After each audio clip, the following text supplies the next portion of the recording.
नियत बांधते अल्लाह अकबर, नीचे रख दो, अल्लाह अकबर ऐसे। कुरान की कौन सी आयत में, कौन सी आयत में कुरान की दिखा दोगे? अजी तुम क्या दिखाओगे, तुम तो पढ़ते ही नहीं हो। तुम्हें तो धूल अगर उस पर लग रही है, उसके जुज़दान पत्थर लगी है, तुम उठा के नहीं देखते हो। मस्जिद में नमाज पढ़ लिया, एकाध रुकू पढ़ लिया, वरना नहीं। घर की औरतें पढ़े या छोड़े, घर की औरतें भी कहां पढ़ रही हैं? उन्हें शौहरों को टेंशन देने से फुर्सत मिले तभी तो पढ़े। वो वैसे अपने शौहरों को घेरे पड़ी है टेंशन में, और बात बीवी का इतना बड़ा दीवाना, काम भी छोड़े पड़ा, सब कुछ करे पड़ा, खाली टेंशन में ही घूम रहा, टेढ़े टेढ़े पांव गिर रहे। लेकिन तवज्जो,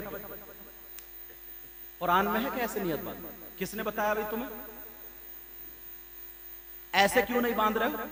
ना, गलत हो जाएगा, ऐसे बांधो। तो अब ये तरीका किसका हुआ? नबी का। तो जिसका तरीका उसका ख्याल नहीं होगा। अरे बोलो जी। अरे वो ख्याल होगा, और अगर जब ख्याल से तरीके से हट गया तो खत्म। सल्लू कमा रायतमूनी युसल्ली, आका फरमाते नमाज ऐसे पढ़ो जैसे तुम मुझे देखते हो। बेशक बेशक। एक हदीस याद आने लगी, बता दूं? गालिबन जंग बदर की बात है। गालिबन ऐसा हुआ, आका बार बार ऊपर को देखते थे मदद के लिए। अल्लाह ने फरिश्तों को भेजा, जाओ मेरा महबूब आज देखता।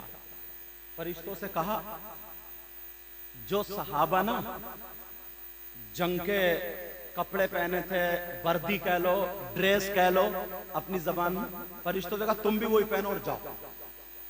पहुंच गए साहब। हजरत जिब्रील भी, जंग कामयाब। उसके बाद जंग के बाद सहाबा जो थे नमाज पढ़ रहे थे, आका नमाज पढ़ा रहे थे। तो जैसे ही आका ने नियत बांधी, नमाज पढ़ी, आका मुस्कुराने लगे। आका क्या करने लगे बोलो? मुस्कुराने लगे। और जब आका मुस्कुराए, उस पूरी नमाज हुई। नमाज के बाद सहाबा ने पूछ लिया, आका आज आप नमाज में मुस्कुरा क्यों रहे थे? अब बताइयो, अगर ऐसे इमाम साहब आगे खड़े हों, इमाम साहब ऐसे अल्लाह अकबर नियत बांध के, इमाम साहब मुस्कुरा जाए, तुम्हें पता चल जाएगा।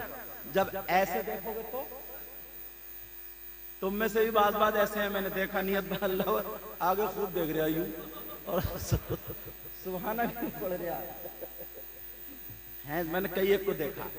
बहरहाल अब एक को तो क्योंकि बेतकल्लुफ था, मैं मदरसे में पढ़ाता था, मैं आगे बैठा नियत बांध, मुझे देखा, मैंने कहा क्या है? नाम नहीं बताऊंगा क्योंकि ये कैच करने वाले कैच कर लेते हैं ना मोबाइल में। तवज्जो है ना? तो अब जब नबी नमाज पढ़ रहे हैं, मुस्कुरा दिए।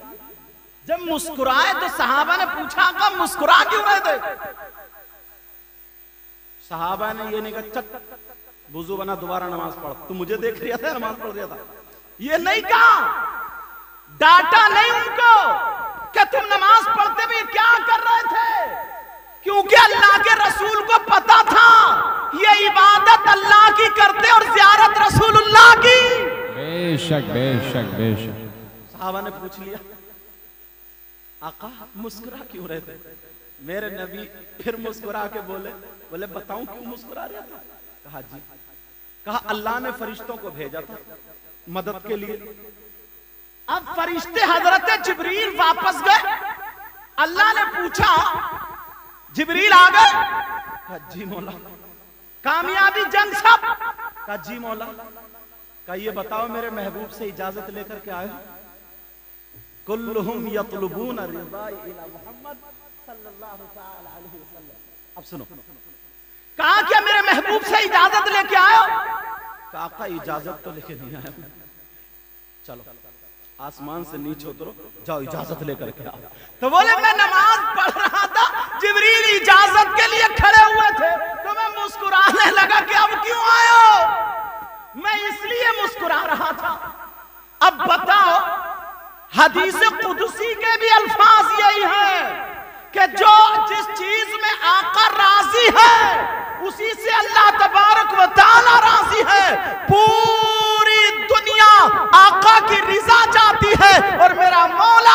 महबूब की रिजा चाहता हूं। बेशक बेशक बेशक सुभान अल्लाह। तो बगैर उसके तो नमाज होगी नहीं। बात आगे निकल रही है, हुब्ब आले मोहम्मद। अब मैं तुम्हें दो चार तलखियां ऐसी बताऊंगा, खुद सोचना फिर खुद फैसला करना। ये कोई बहुत बड़ी किताबों में नहीं मिलेगा, बहुत बड़ी चीजों में नहीं मिलेगा। ईमानदारी से बताइए, मैं किसी का मुखालिफ नहीं हूं, लेकिन जो गलत काम करेगा वो भले मेरा भाई हो, समझाऊंगा जरूर, माने या ना माने। एक लफ्ज आता है मेहंदी। क्या लफ्ज आता है बोलो? मेहंदी। अब ये कमेटी वाले सोच रहे होंगे यार ये तो गलत बोल रहे हैं, क्योंकि मेहंदी तो वहां भी खड़ी है, ये तो कह रहे हैं। मगर सोचो, ठंडे दिमाग से सोचो, अगर गलत बोलूं तो मुझे पकड़ लो भाई, तुम मुझे समझा लो। अगर मैं ही नहीं समझाऊंगा, हम ही नहीं समझाएंगे, हम ही नहीं बोलेंगे तो कौन बोलेगा? ये मेहंदी असल में चली कहां से है, इसकी असल क्या है, इसकी हकीकत क्या है, कम से कम हमें कुछ तो डिटेल मालूम होनी चाहिए। अमल करो ना करो, उसका सजा जजा तुम भुगतोगे, मगर बताना एक आलिम का फर्ज, पता तो चलना चाहिए। बोलो सुनना चाह रहे हो या नहीं? कम से कम पता तो चलना चाहिए कि मेहंदी की असल क्या है। बड़े दिनों से इसका चर्चा है, बड़े दिनों से चर्चा है, मेहंदी मेहंदी मेहंदी। सुनो, मेहंदी तुमने देखा होगा औरतें हाथों पे लगाती हैं। एक पेड़ होता है, दरख्त होता है, उसके पत्ते पीस करके मेहंदी हाथ पे लगाते, दुल्हन भी लगाती है, उसका कलर चढ़ता है, वो सिंगार में, ज़ेबो ज़ीनत में, उसके मेकअप में शामिल है। और मेकअप जायज भी है, नाजायज भी है। मेकअप औरत अगर अपने शौहर के लिए करे बीवी मेकअप तो वो जायज है, और अगर गैर के लिए करे तो नाजायज और हराम है। समझ में आ गई बात? अब दूल्हा बनता है तो वो भी कम से कम चंदा ही लगा लेता है, तेली में लगा लेता है गोल। औरतें मानती नहीं, सोते हुए छोटी वाली उंगली को भी लगा दे, लेकिन मर्द को मेहंदी लगाना जायज नहीं हाथों पर। हां, अगर किसी की सफेद दाढ़ी है और अगर वो मेहंदी लगाना चाहता है तो मेहंदी लगाना उस पर जायज है। समझ में आ गई? अब आगे चलता हूं। मेहंदी हो गई यूं, मैं इसको ये बता दूं ये मोबाइल है तो तुम मानोगे? अगर कोई ये कहे कि ये मोबाइल है, कहा भाई आंखों देखा यार ये मोबाइल हो ही नहीं सकता माइक। मैं बता दूं कि ये अमामा शरीफ नहीं है, टोपी है, तो तुम मानोगे? या तो तुम इसको मोबाइल मत बोलो। मेहंदी का मतलब कागज की नहीं, पत्तों की। अब सुनो, बात यहां से निकली है, हजरत इमाम हुसैन पाक रदी अल्लाह ताला अन्हो की बेटी, जिनका नाम हजरत सकीना उर्दू में बोलते हैं और अरबी में उनका नाम सुकैना। समझ में आ रही? सुकैना, लेकिन उर्दू में सकीना पढ़ते हैं। समझ में आ गई बात? करबला शरीफ का जब वाकया हुआ था, इनकी उम्र शरीफ 7 साल की थी। कितनी थी बोलो? 7। अच्छा, हजरत इमाम हुसैन की बेटी और एक हजरत इमाम हसन के बेटे, उनका नाम हजरत कासिम था, जिनके भी शहादत सुना। 2 भाइयों में, बेटों बेटियों में रिश्ते होते हैं, चचेरे तैरों। तो ये निस्बत हो गई थी, ये रिश्ता हो गया था कि हजरत कासिम को, हजरत कासिम के लिए हजरत इमाम हुसैन की बेटी हजरत सकीना का रिश्ता हो गया था, निस्बत हो गई थी शादी के लिए। अपने लफ्जों में कहते कि बातचीत हो जाना। समझ रहे? शादी नहीं हुई, निकाह नहीं हुआ, मगर एक शिया मौलवी ने इतना गद्दारीपन किया है, अब सुनो, अगर तुम हकीकत में सुन लो तो हम तो बर्दाश्त कर लेते, अगर तुम्हें वो मिल जाए तो गला पकड़ के उसे जान से मार दो। यार, जिनकी पाकी इन्नमा युरीदुल्लाह लियुज़हिबा अन्कुम अर्रिज्सा अहलल बैत व युतहिरकुम तत्हीरा, कुरान की आयतें बोले। जिनकी पाकी कुरान की आयत बोले, मैं कह दूं ये पाक है, मेरा कहना लगा और कुरान बोल दे तो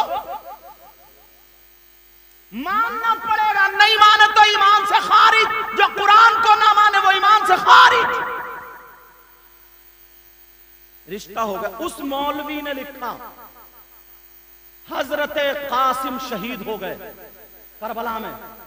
हजरत सकीना ने जब इतना सुना तो इतना प्यार करती थी, इतना चाहती थी उस रिश्ते को, उस जालिम के जुमले में बोल नहीं सकता कि उनकी मोहब्बत में, उनके प्यार में हजरत सकीना ने करबला में मेहंदी लगाई थी। हम हुसैन की बेटी की सुन्नत अदा करते।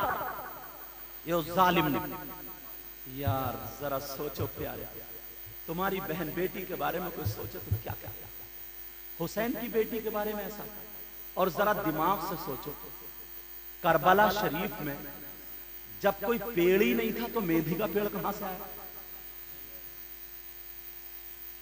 कम से कम 3 रोटी खा रहे हैं, 1.5 की अकल तो रखो। जब करबला में कोई पेड़ नहीं था तो मेहंदी कहां से आई? पानी पीने को नहीं मिल रहा था तो मेहंदी में लगा के कैसे पी सकते? भाई शहीद हुए, बाप शहीद हुए, चचा शहीद हुए, ऐसे कम के आलम में हुसैन की बेटी से ये उम्मीद।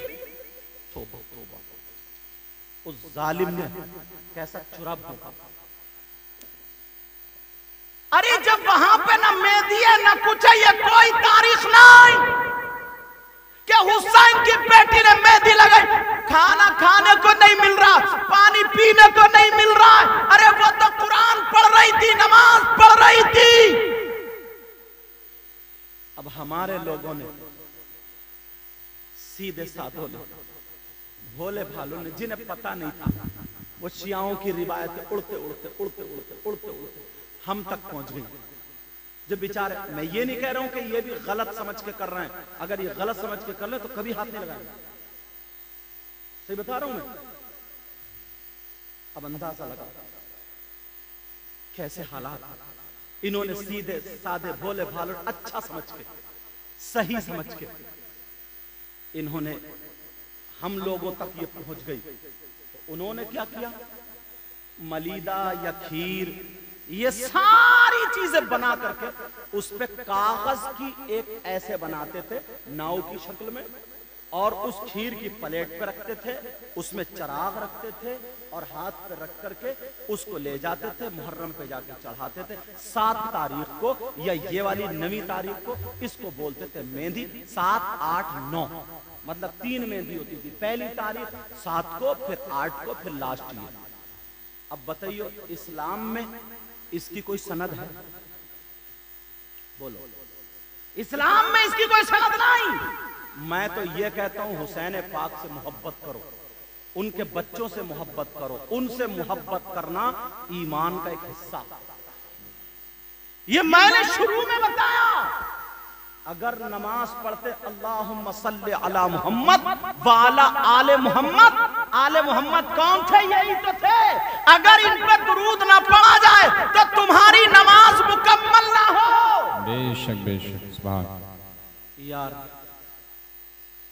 जिन हुसैन पाक ने एक हाथ नहीं दिया, एक हाथ नहीं दिया उस फासिक और फाजिर के हाथ में, इतना शरीयत का ख्याल रखा। हम हुसैन पाक को चाहने वाले, हम हुसैन पाक को मानने वाले, मगर कुछ हमारे बच्चे, कुछ हमारे नौजवान, कुछ हमारे भाई, वो भी इस्लामी रिश्ते के हमारे भाई हैं। एक नाक का सवाल आ रहा है, एक जिद का सवाल आ रहा है कि हम इतने दिनों से करते चले आए। अब बताओ, ये बात क्या अच्छी लगेगी? तुम खुद ठंडे दिमाग से सोच सकते हो। इतना तो यार सबको अल्लाह ने अकल दी है, बोलो इतना तो सारे लोग सोच सकते हैं, मगर कहां ये भी लोग थे। तवज्जो, हजरत इमाम हुसैन पाक रदी अल्लाह ताला अन्हु जब उनके सर को लेकर के लोग चले, खो अली के हाथ में था वो नेजा जिस पे इमाम हुसैन पाक का सरे पाक था। जा रहे थे, एक राहिब की नजर पड़ी। वो ईमान वाला थोड़ी था, राहिब की नजर पड़ी। उसने देखा तो उसने कहा जरूर ये किसी सरदार का साथ। दिल में ख्याल आया, मोहब्बत की नजर से देखा। उसने कहा सुनो, 10,000 दिरहम ले लो और ये सर एक रात के लिए बरकतन, या जैसे उसने कहा मेरे पास छोड़, अपने घर में रख लूंगा, जो भी उसका अंदाज होता है। ये मेरा अंदाज था, एक रात के लिए 10,000 दिरहम में। और यजीदी तो दौलत पे लालची थे और रूपियों पे तो बड़ा बड़ा तुम क्या हमने मौलानाओं को बिकते देखा? सही बता रहा हूं। वैसे झंके की चोट पे कहा कि मैं आला हजरत का गुलाम हूं और आला हजरत का दीवाना हूं, इतने शेर पड़ेगा, इतने वो करेगा, उसे भी बिकता हुआ देखा हमने। अब कहां गई आला हजरत की सीरत, मैं बताऊं, सुनो। तवज्जो अगर हो तो बोल दूं एक बात। आला हजरत का सबक और दर्स, ये हजरत अल्लामा मौलाना अखलाक साहब जो बैठे, इनसे पूछो, इन्होंने मुफ्ती आजम के वहां पर फतवे भी लिखे, सदरुल उलमा अल्लामा तहसीन रजा खान साहब से इन्होंने दर्स भी हासिल किया है। लेकिन सुनो मैं बताऊं, आला हजरत की मां अंदर थी, आला हजरत फतवा लिख रहे थे। आला हजरत ने आवाज दी, बेटा अहमद रजा का जी मां इधर आओ। कलम कागज वहीं रखा, खड़े हो गए, आ गए। का जी मां, का बेटा ये शीशी ले जाओ, तेल लेके आओ जाओ दुकान से। इतना बड़ा मौलाना, इतना बड़ा आलिम, 10 मौलवी मुफ्ती सब फतवे लिखने वाले, उनके खादिम कितने, सब कुछ। और आज न पीर न छोटी सी प्रिया, 2-4 खादिम लिए घूम रहा, काम कर ले, हाँ काम कर लेना, तो कहता जरा बोलिए ये। मगर सुनो जो बताना है, आला हजरत ने कलम वही रखा, कागज वही रखा, बोतल ले ली, शीशी ले ली, दुकान पे तेल लेने पहुंचे। पूछो इन उलमा से, पढ़ो जिंदगी। डंके अल्लाह, आला हजरत पहुंचे, सब लोग खड़े हो गए अपनी अपनी दुकानों। आला हजरत जा रहे, आला बड़े मौलवी साहब जा रहे, बड़े मौलवी साहब बोलते थे उनके दौर में, बड़े मौलवी साहब जा रहे, बड़े मौलाना साहब पहुंचे। वो भी खड़ा हो गया, दुकानदार सरकार यहाँ पर। बोले नहीं वो तेरी सीट है, बैठ जा। बोले क्या? बोले ये बता, ये मेरी शीशी जो बोतल, इसमें कितने का तेल आ जाएगा, कितने में भर जाएगी? पहले कुप्पी होती थी, नपने होते थे, पीक होते थे, परखी होती थी। उसने इस घर पे डाली, तोल ले, जो भी था उसने कहा साहब 5 आने में भर जाएगी, मगर एक चीज है। बोले क्या? बोले 5 आने में भरे जाएगी। आप इतने बड़े मौलाना, इतने अच्छे, आपकी दुआ ऐसी और यूं और तू, सारी चीजें 5 आने में भर जाएगी, मगर आप 3 आने देना, 2 छोड़ का 3 आने देना। बिकने वाले मौलवियों से कह देना जो आला हजरत के डंके बजाते, सुनो, आला हजरत ने कहा शीशी भर दे। जब भर दी तो 5 दिरहम दिए। उसने कहा 3 लिए, 2 वापस कर दिए। इतने बड़े मौलाना, इतने बड़े आलिम, आला हजरत ने 2 वापस दे दिए और कहा सन, अहमद रजा का इल्म 2 आने में बिकता नहीं है। बेशक बेशक बेशक बेशक। आला अहमद रजा का इल्म 2 आने में बिकता नहीं है। अल्लाह। लेकिन तवज्जो, बात जहां चल रही थी वहां जहन है आपका? बताइए कहां चल रही थी? तो जी क्यों कह दिया तुम लोगों ने?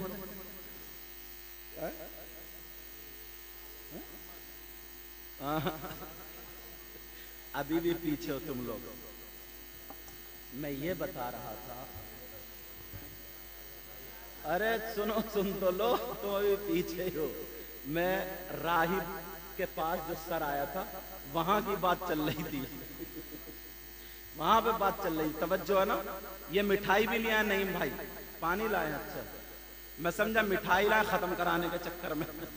दिल इनके ज्यादा धड़कते होंगे आज, सही मानूं मैं।